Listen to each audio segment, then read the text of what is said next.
tardes, licenciada. Sea bienvenida a un nuevo video explicativo. Como parte del grupo 2 de los nuevos temas de exposición, nos tocan los diferentes estados de la conciencia. Mi nombre es Kevin Alexander Bate Monterroso y mi número de carnet es 20003114. Como primer estado de la conciencia, yo vengo a hablar desde la somnolencia. Una de tantas definiciones de la somnolencia sería que la persona que lo padece se sentiría normalmente soñoliento, o sea, que sentiría mucho sueño durante el día.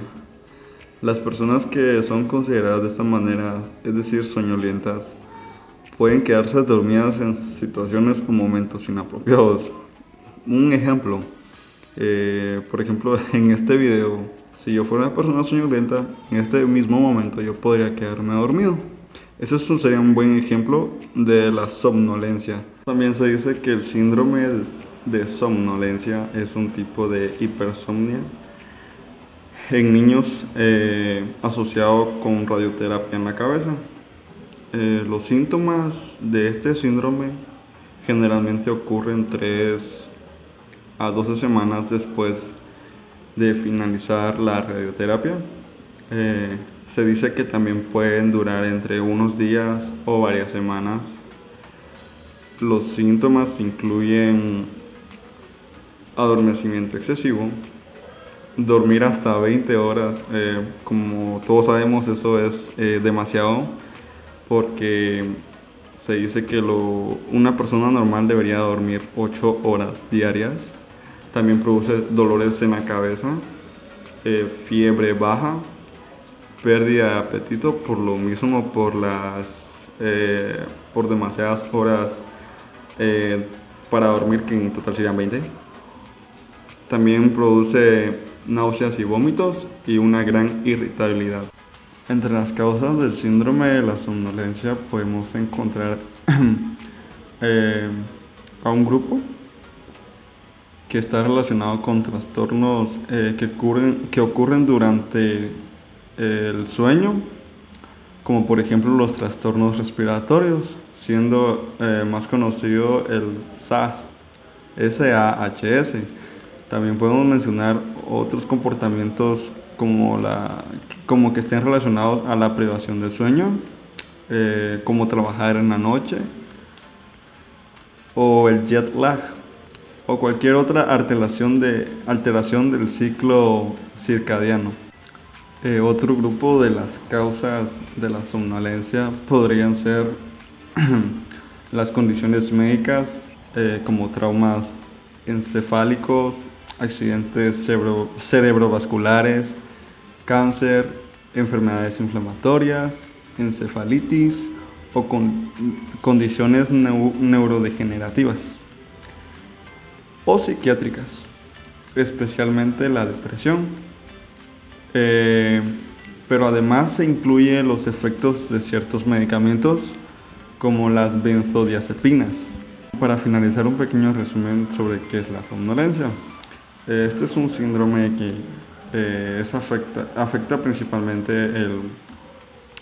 el dormir, o como una de sus causas lo decía, uno de sus síntomas, esto hacía que esta persona durmiera 20 horas diarias, lo cual es algo exagerado, ya que, como había dicho antes, las personas frecuentemente dormimos 8 horas. También produce cabeceo. Puede estar relacionado a varios casos, como la radioterapia en niños. Puede provocar pérdida del apetito. Puede estar relacionado a problemas o trastornos, como algunos problemas médicos, podríamos decir, problemas directamente relacionados con el encéfalo. Otros psicológicos, como la depresión, y así. Y eso es todo. Gracias. Muy buenas noches a todos. Mi nombre es Jesús Arminio Siqueña de León. Mi número de carnet es 20003573. Yo les voy a hablar acerca del estupor, que es una de las causas de la conciencia. El estupor no es más que una condición o alteración del estado de la conciencia de una persona.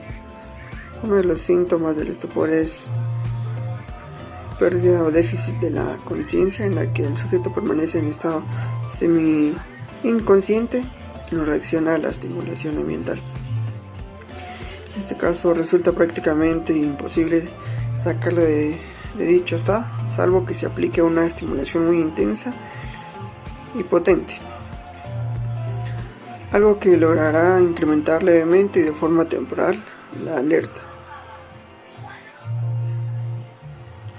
Es posible que en momentos de elevación de la conciencia el sujeto puede que realice pequeños gestos o incluso realice alguna pequeña vocalización o sonido, si bien estos resultarán poco coherentes y no relativos al contexto. Les voy a hablar también acerca de los tipos. El primer tipo es el estupor orgánico. Se refiere a que es una alteración neurológica de origen biológico o bien adquirido. Este tipo de estupor se caracteriza por la tendencia al aparecer en un contexto de disfunción cerebral difusa y suele observarse mirada, pérdida, ojos cerrados. En este estado es posible que lleve a cabo algunas acciones poco habituales. Luego sigue el estupor psiquiátrico. Es un derivado de algún tipo de psicopatología, dentro del que podemos encontrar otros tipos. El estupor catatónico. Este tipo de estupor aparece en pacientes como esquizofrenia de tipo catatónico. En este caso suele aparecer flexibilidad seria o mantenimiento de la postura, en el que la persona se ha colocado con hipertonía muscular. Luego sigue el estupor melancólico. Este aparece en cuadros depresivos con más frecuencia en casos en los que la depresión es endógena. El siguiente es el estupor disociativo. Suele vincularse a la experimentación de algún evento estresante o traumático, el cual provoca una disociación en la que experimenta. Hay inmovilidad, pero si se coloca al sujeto en una posición forzada, vuelve a la posición original. Una de las causas de la aparición son las causas orgánicas. Entre las causas orgánicas podemos encontrar el padecimiento de accidentes cerebrovasculares o la posible adquisición de algún tipo de infección a nivel cerebral o meningio. Las áreas afectadas pueden ser múltiples y existir un daño neuronal difuso, pero también es posible que existan daños a nivel del sistema de activación reticular. Parte del cerebro es que como les decía, la alteración psiquiátrica se refiere o se manifiesta a un síntoma de diferentes patologías. Algunas de las más habituales son la esquizofrenia, concretamente en el antiguo subtipo catatónico, o incluso en casos de depresión melancólica.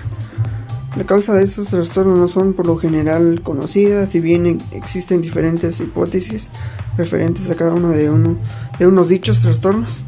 Por ejemplo, la presencia de eventos aversivos y traumáticos suele ser desencadenante de los del tipo asociativo. Muchas gracias. Feliz noche.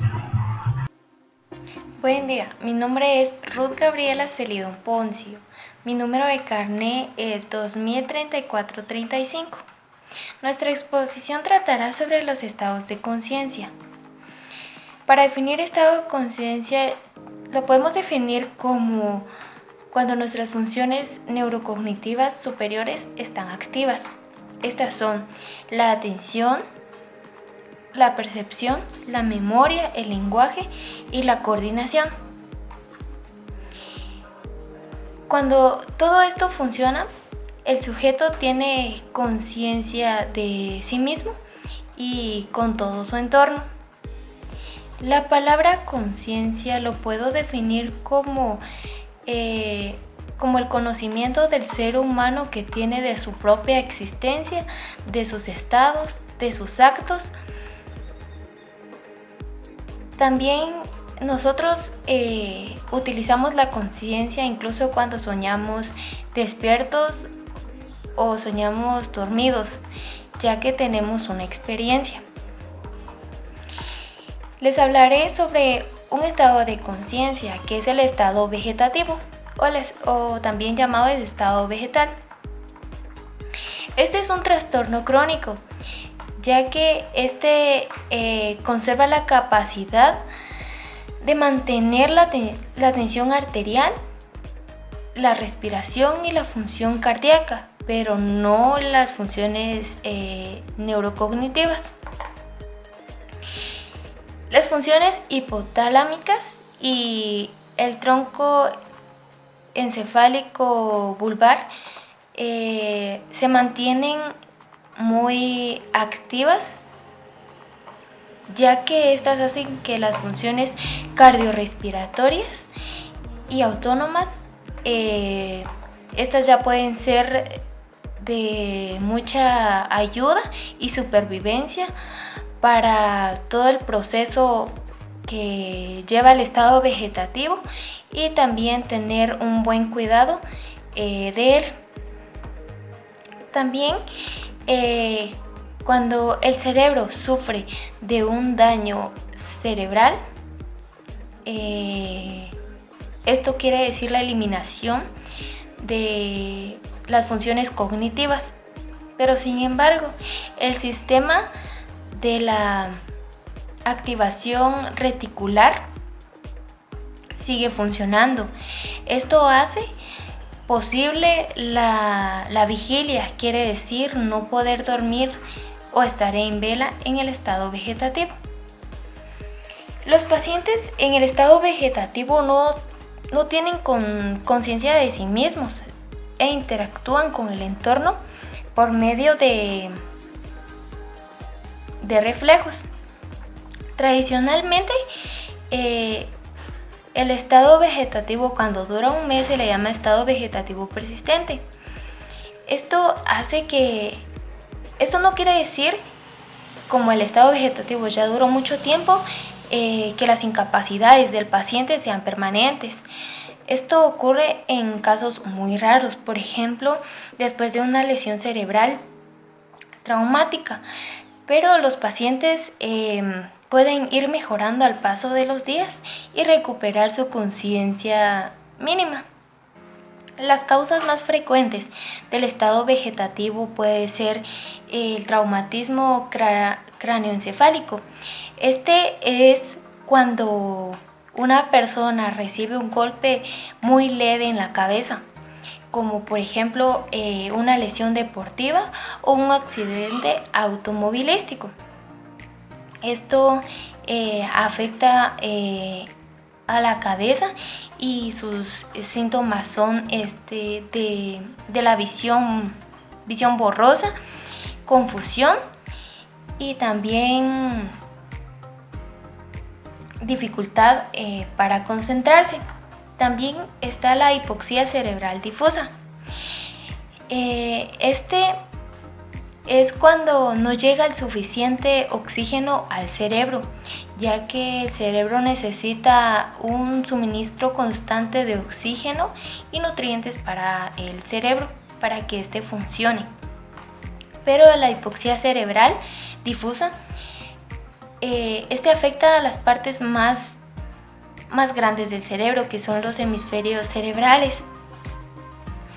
Sin embargo, a veces hace a que no llegue el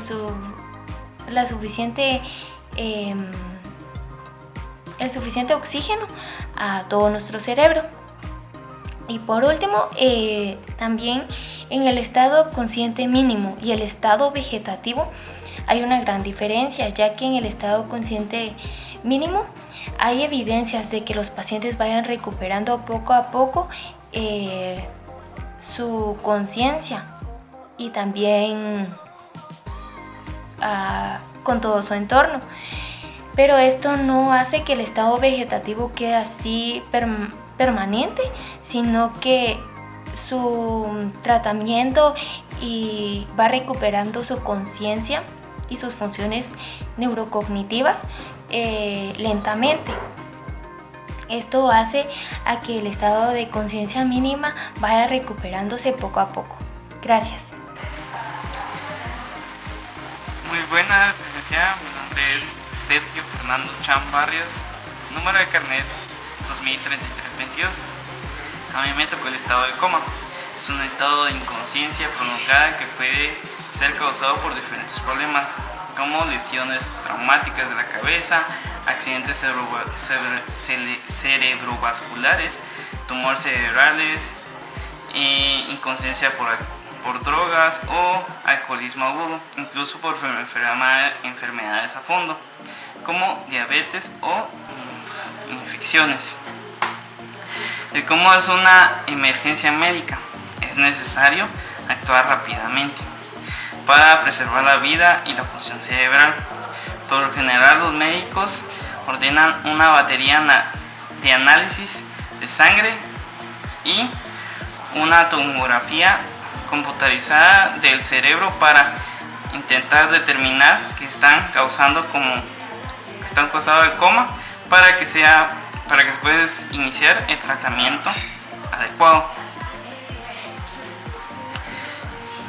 El coma rara vez dura varias semanas. Las personas que quedan inconscientes durante el periodo largo pueden pasar a un estado vegetativo persistente.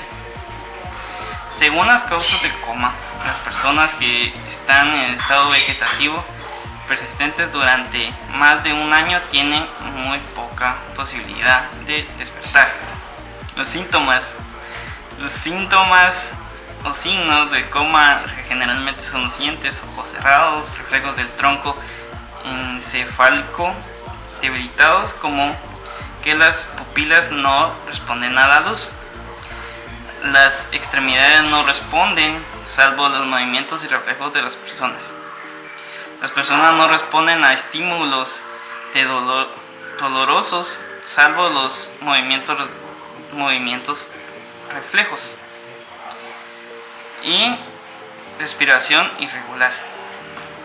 Muchos tipos de problemas pueden provocar un coma. Estos son algunos ejemplos. Las lesiones cerebrales traumáticas a menudo causan por accidente de tránsito o actos de violencia con causas frecuentes de coma. Accidente cerebrovascular. La irrigación disminuida o interrupción de la sangre al cerebro, que puede ser causada por arterias bloqueadas o el estadio de un vaso sanguíneo, puede provocar un coma. Tumores.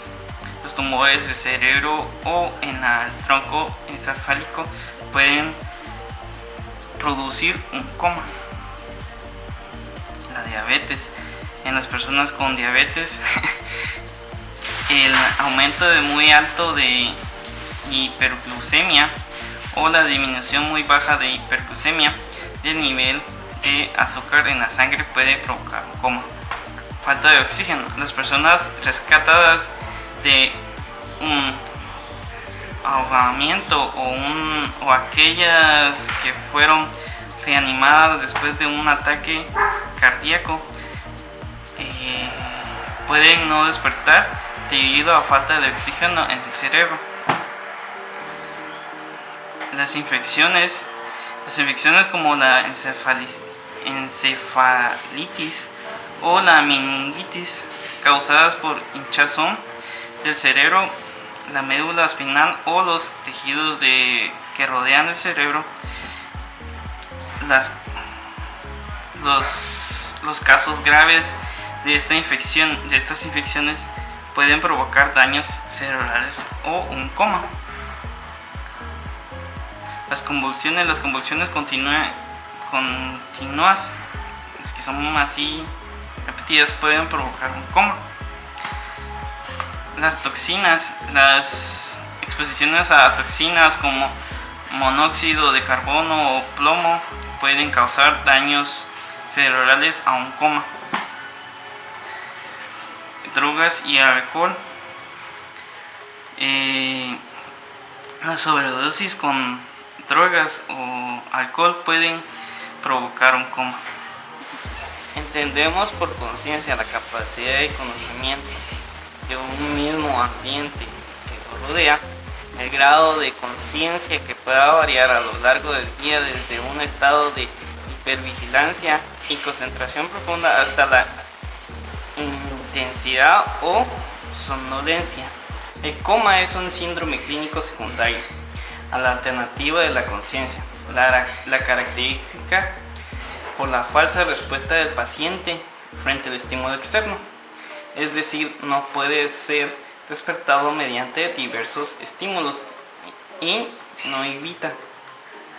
Los estímulos dolorosos en sí no es una enfermedad, sino la expresión de distintas patologías.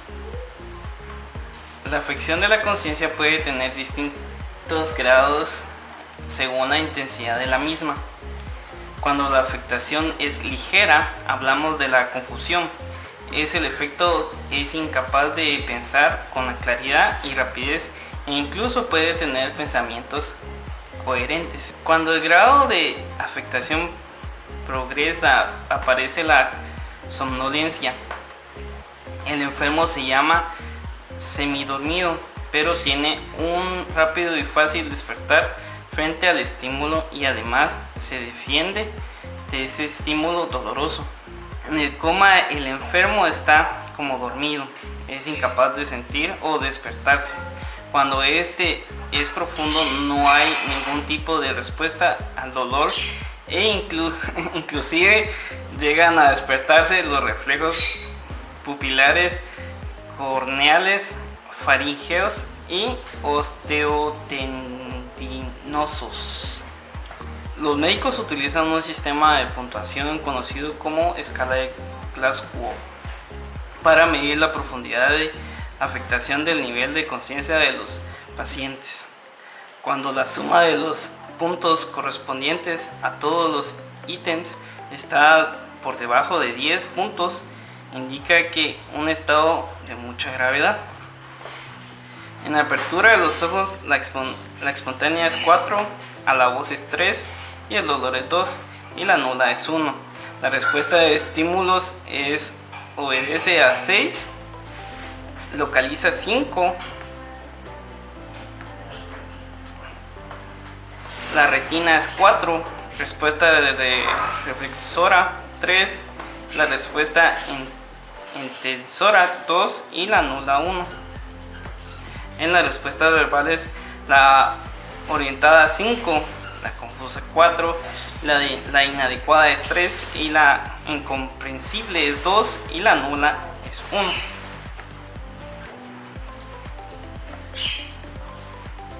El diagnóstico de la causa de un coma es frecuentemente un problema complejo para los médicos, toda vez que no se pueda obtener ninguna información verbal del paciente.